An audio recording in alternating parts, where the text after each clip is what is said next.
Would you be mine? It's a neighborly day in this beauty wood, a neighborly day for a In 2000, Time magazine and the Princeton Review named USC College of the Year, and in 2005 it was honored as a college with a conscience for its outstanding record of community involvement and community service. But it is also known for being one of the biggest real estate developers in Southern California, with major expansions in 1961, 1988, and in 2004 with the Galen Center. It is currently looking to expand its role in South Los Angeles, once again with the USC Master Plan. The master plan will double the size of the university, convert the University Village into new stores and private housing development, and add 6,000 additional beds of university housing. With all this development, we wanted to see if the university's need for more space was affecting the surrounding community, and in what ways. So we set out to learn more about the history of USC's expansion and the master plan. A key milestone was in the 60s, the 1960s, in which shortly after the Watts riots in LA, and I think the community around university was undergoing a lot of transition, and the university's senior administration was making the decision about whether they should move from outside the central city too. And so at that time, the trustees made the decision to stay.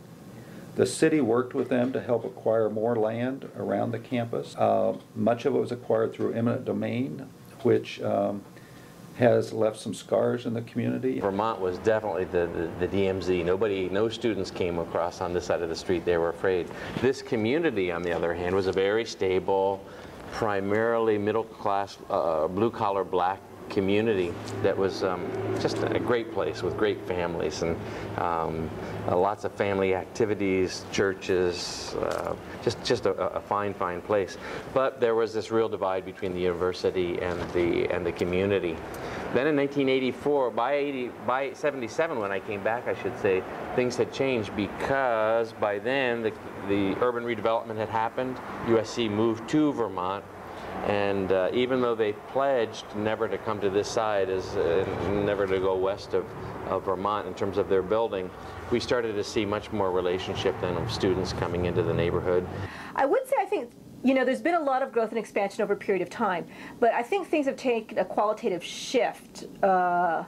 You know, starting in the 1980s or so. At that time, I mean, I came to USC in 1993, and at that time, it was still very much considered USC's in the ghetto, right? It's surrounded by the sea of black and brown people and crime. So, you know, it had a very particular kind of image, and then that really begins changing in the 1990s. And that's related to the larger kind of real estate boom that happens in Los Angeles when all land, even the most undesirable land in the ghetto, suddenly becomes a hot commodity. Gentrification is a process whereby what are often called blighted urban areas that usually home people of color or immigrant communities, they suddenly become desirable to more prosperous urban residents. Because of who they are, their greater affluence, they will also drive up the cost of real estate in that area.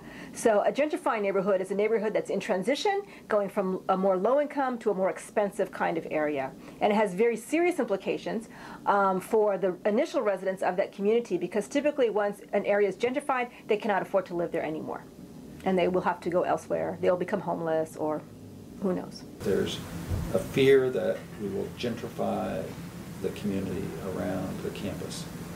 And I guess I struggle with how you upgrade a community and how you make a very vital community around the campus without having the sense of gentrification. And so I think it's one of the great social sort of engineering type of dilemmas that we face of how do you solve that. And I don't know how you solve it. This was actually one of the first apartments to go. About 8 years ago, a man bought it for his son was a USC student, so he bought the apartment, and the house behind, our church council president used to live back there. All the people, of course, were displaced.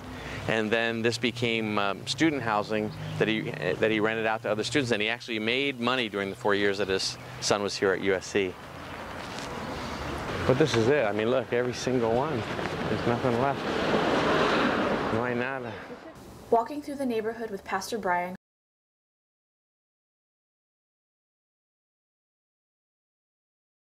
Eight families were displaced overnight because the owner who bought the property for nothing, he said, I have a good lawyers, they can do it. Even if they don't want it, if they don't want to take the money, they have to go.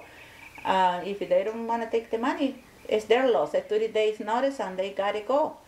From that time, I saw the change in my community, and I say, what's going on? I felt hopelessness. I felt like all these years of building up this relationship with the community, remember, under my feet, everything disappeared overnight. USC is just right behind our house, and years back, we never had a student living on this block. It was always family home, family owned. And now if you look around just our neighborhood, I can pinpoint only like 4 houses that are owned by families. Our neighbors complain that the red cups, for like liquor, where they put like the kegs and stuff, they were on our lawns. Kids actually were throwing up on our lawns.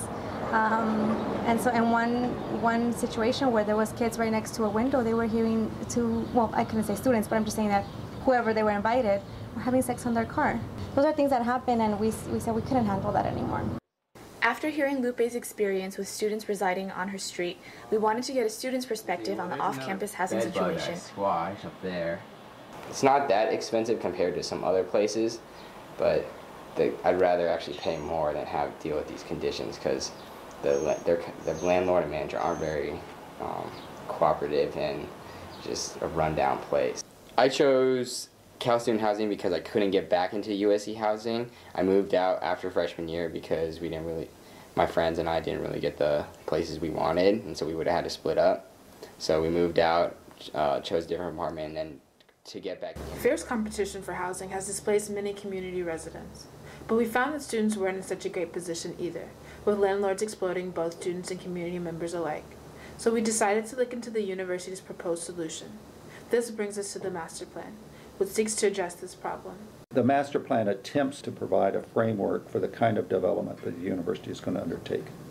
So it was decided Exposition on the south, Flower on the east, really and a little bit over the freeway, up to Adams, and then west on Vermont. But how has the community been impacted by USC's expansion into the surrounding neighborhood? What we've seen has been really, of USC's policies, has been just horrific for the community. The master plan now, I guess in some way at least you know what you're up against now, and what's real clear to us is that the community north of the university is going to become USC primarily. There are a lot of folks that live in there, and I don't know what's going to happen to them.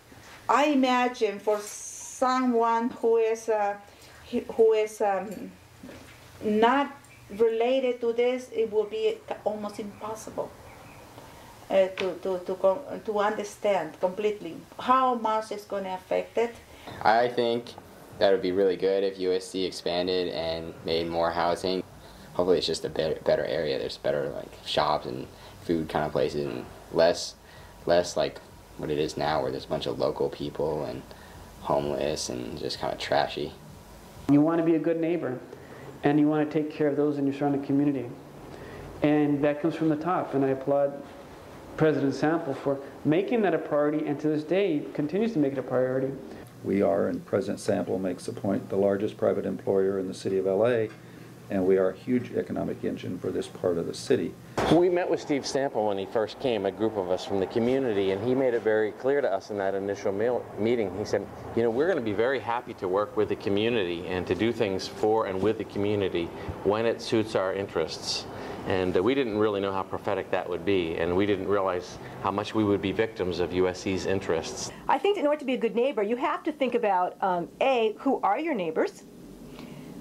And B, you have to begin to value those neighbors. And I think that's one of the problems with USC. It cannot value the people they see as their neighbors, who are overwhelmingly, as I said, at this point, low-income Latino and African-American people. It's clear USC is going to continue transforming this area of South Central Los Angeles to make it into its own image, if you will. And so some people are really going to benefit from that, and others are not. And of course, as usual, will be the people with less power who will not benefit. Maybe in 10 years, I would hope that if that master plan actually did happen, and housing was all over the place, and I think that I wish there would be that type of communication like what we're having with you.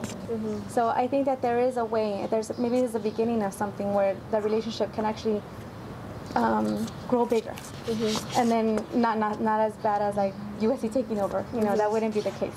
It would be USC is moving in, and they're friends with the community. That kind of stuff. After hearing all these different perspectives, we learned that with power comes responsibility.